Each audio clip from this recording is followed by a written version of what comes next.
UP जब एक बड़ा राज्य है, लेकिन यूपी में भाजपा सरकार की विकास गति बहुत धीमी है। हमारी सरकार से, केंद्र की सरकार से मांग है, हमें यूपी की सरकार की चिंता नहीं है, लेकिन यूपी की जनता की चिंता है। मैं मांग करता हूं कि यूपी को 4 भागों में विभाजित किया जाए। डॉक्टर बाबा साहब अम्बेडकर ने कहा था 1995 में, उनकी बुक है थॉट्स ऑफ लिंग्विस्टिक स्टेट, किताब में कहा था राज्य जितना छोटा होगा, राज्य की प्रगति उतनी होगी, जनता को रोजगार मिलेगा और जनता का जीवन संपन्न होगा। कहनी है, आपने भी ये विषय उठाया था जब आप अपनी बात रख रहे थे, शेड्यूल कास्ट के साथ जो धोखा किया गया सुप्रीम कोर्ट के जरिए। आप इस बात को इस तरह समझे, 1.5 साल पहले मैंने मांग की थी, अगर इतना हितैषी हमारे लोग होते तो जब EWF 10% दे सकते हैं तो 5% शेड्यूल कास्ट के उन जातियों को दिया जा सकता था, लेकिन दृढ़ संकल्प और इच्छा शक्ति नहीं है गरीबों के उत्थान की। साथ साथ ओबीसी की जातियां उनको भी दिया जा सकता था। ये जो हमारे साथ खेल किया गया है, ये खेल जो है इसमें बहुत गुस्सा है, सरकार को संज्ञान लेना चाहिए और सत्ता और विपक्ष दोनों जो है अपना स्टैंड क्लियर कर दें, क्योंकि दलित समाज, आदिवासी समाज इसको देख रहा है। वो भूलेगा नहीं, जो उनके गले काटने काम करेगा उनको भूलेगा नहीं। गोल्ड हमारे लिए आ रहा था और जब ये गोल्ड आता देश गौरवान्वित होता। और क्या व्यवस्था थी सर कि उसका वेट बढ़ गया, पता ही नहीं लगा सिस्टम के लोगों को। क्या बेवकूफी की गई है, ये सोचने का विषय है सर। ये बहुत महत्वपूर्ण, देश की बेटी का मामला है। ये हरियाणा की बेटी नहीं है सर, वो एक जात की बेटी नहीं है, वो हमारी बहन है, देश की बेटी है। कि विनेश जो है देश का नाम गौरवान्वित करती, इस देश का नाम बढ़ाती, लेकिन आज जो है अपमान का सामना करना पड़ रहा है। जब हमारे हितों की बात होगी हम जो है समझौता कर सकते हैं, लेकिन जब देश के हितों की बात होगी, बाबा साहब अम्बेडकर ने कहा था हम प्रथम और अंत्य भारतीय हैं। जब देश हितों की बात होगी, महिला हितों की बात होगी, महिला सम्मान की बात होगी, हर हम कीमत चुका देंगे। सरकार के मंत्री ने क्या कहा कि हमने इतने पैसे दिए, एहसान किया क्या, खैरात दी क्या आपने कोई? खत्म कर रहा हूं सर, खैरात दी क्या आपने कोई? इससे ज्यादा पैसे हम आपको दे देंगे, लेकिन आपको चाहिए था कि इस मामले को संभालते और देश का सम्मान बढ़ाते, आपने लापरवाही बरती। श्री चंद्रशेखर धन्यवाद सभापति महोदय, आपने मुझे वित्तीय विधेयक पर बोलने का मौका दिया। किसान मजदूर रात में थक के सो जाते हैं, सपने में देखते हैं कि जीवन बदल रहा है, गरीबी खत्म हो रही है। सुबह जब आँख खुलती है तो लगता है वापस जो का तू है। ऐसा ही इस बार का बजट गरीबों के लिए था। महोदय, मैं अपने क्षेत्र से शुरुआत करूंगा। मेरा क्षेत्र नगीना बाढ़ प्रभावित है, कोई चर्चा नहीं हुई। किसान आम आदमी परेशान है, कोई चर्चा नहीं हुई। गन्ना मिल समय पर पैसा नहीं देती है।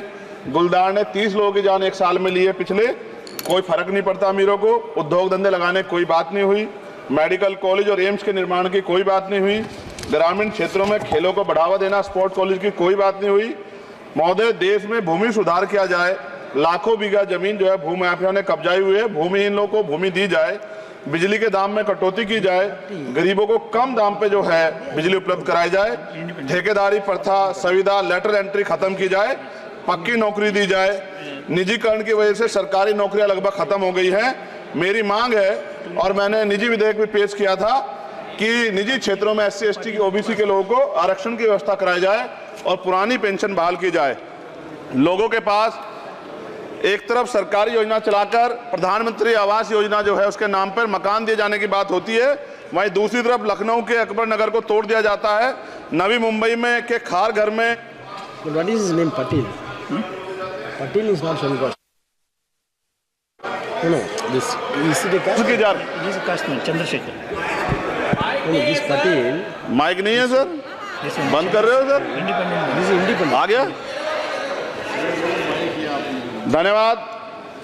हमारे लोग सर आर्थिक रूप से बड़े कमजोर हैं और 2 अप्रैल 2018 के मुकदमों के लिए कई बार सरकार से बात हुई, वापस नहीं हुई, उनको वापस कराया जाए। भीमा को वकीलों को बहुत पैसे लगते हैं सर। भीमा कोरे गांव में 3000 लोगों पर मुकदमे हुए थे महाराष्ट्र में, वो वापस नहीं हुए। पुणे में दीक्षा भूमि जो हमारा गौरव है, उसका वहाँ पार्किंग बना के उसको अपमानित किया जा रहा है, इसको बंद कराया जाए। पेट्रोल पंप के जो डीलर्स मार्जिन है वो 2017 से नहीं बढ़ा सर, इसका असर ग्राहकों पे पड़ता है। इसका असर जो है पेट्रोल पंप के नेटवर्क सुचारू रूप से चलाने पे पड़ता है।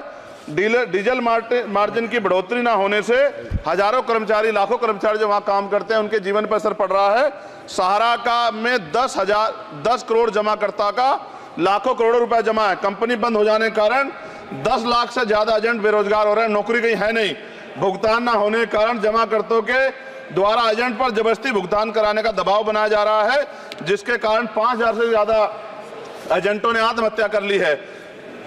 सभापति महोदय, उत्तर प्रदेश देश का सबसे बड़ा सूबा है, उसको इस बजट में कुछ नहीं मिला।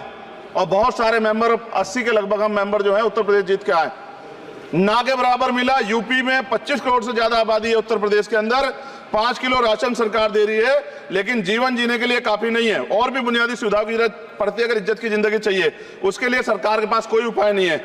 यूपी जब एक बड़ा राज्य है, लेकिन यूपी में भाजपा सरकार की विकास गति बहुत धीमी है। हमारी सरकार से, केंद्र की सरकार से मांग है, हमें यूपी की सरकार की चिंता नहीं है, लेकिन यूपी की जनता की चिंता है। मैं मांग करता हूं कि यूपी को 4 भागों में विभाजित किया जाए।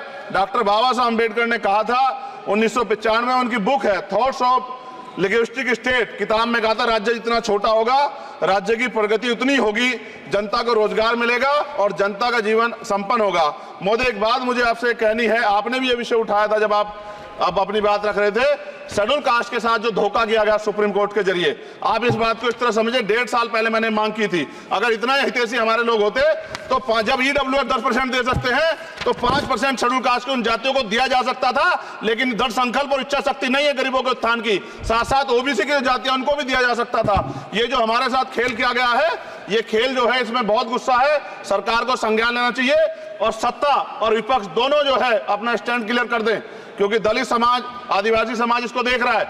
वो भूलेगा नहीं, जो उनके गले काटने का काम करेगा उनको भूलेगा नहीं। और साथ साथ एक जो मेरी पर्सनल है सर, अभी मैं सुबह से प्रयास कर रहा था कि विनेश के लिए बोलूं। जब उसको डिस्क्वालीफाई किया गया, विनेश या नहीं, लेकिन ऐसा लगा जैसे हमें चाकू घुसेड़ दिया गया। मेरे आज भी याद है, उस प्रोटेस्ट में मैंने रातें काटी हैं और 4-4 गोली खाई मैंने। ये देश की अस्मिता से जुड़ा मामला था, पर हमारी मांग ये थी कि सरकार स्टैंड क्लियर कर दे, तब भी सुनवाई नहीं की गई। जब मंत्री बोलने आए तो हमने उनसे कहा कि हमें कुछ इंफॉर्मेशन चाहिए, उस पर बात नहीं हुई। सवाल ये है सर, 1 गोल्ड हमारे लिए आ रहा था, और जब ये गोल्ड आता देश गौरवान्वित होता। और क्या व्यवस्था थी सर कि उसका वेट बढ़ गया, पता ही नहीं लगा सिस्टम के लोगों को। क्या बेवकूफी की गई है, ये सोचने का विषय है सर।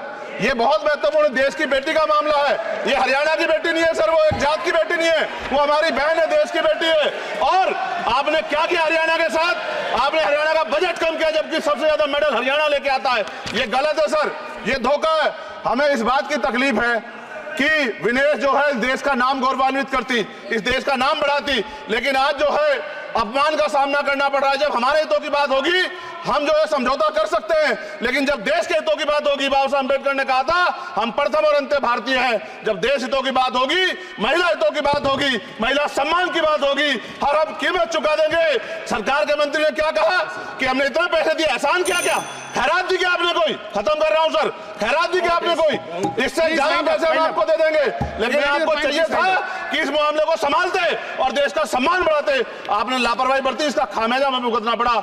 मैं आपसे आग्रह करूंगा कि जब वो बेटी देश लौटे सर, जब वो बेटी देश लौटे, रुक जाओ प्लीज, प्लीज, जब वो बेटी देश लौटे, मैं आपसे आग्रह करूंगा कि स्पीकर सर यहां बुला के उसका सम्मान करें। हम सब लोग, वो देश की बेटी है सर, देश के लिए गोल्डन गर्ल है वो, गर्ल है वो, उसका सम्मान यहां किया जाए सर, हमें चाहते हैं। बहुत बहुत धन्यवाद, आपने बात रखने का मौका दिया। महिला विरोधी चुप रहे। Thank you. कोई महिला विरोधी नहीं बोलेगा बीच में। श्री विशाल पटेल, प्लीज।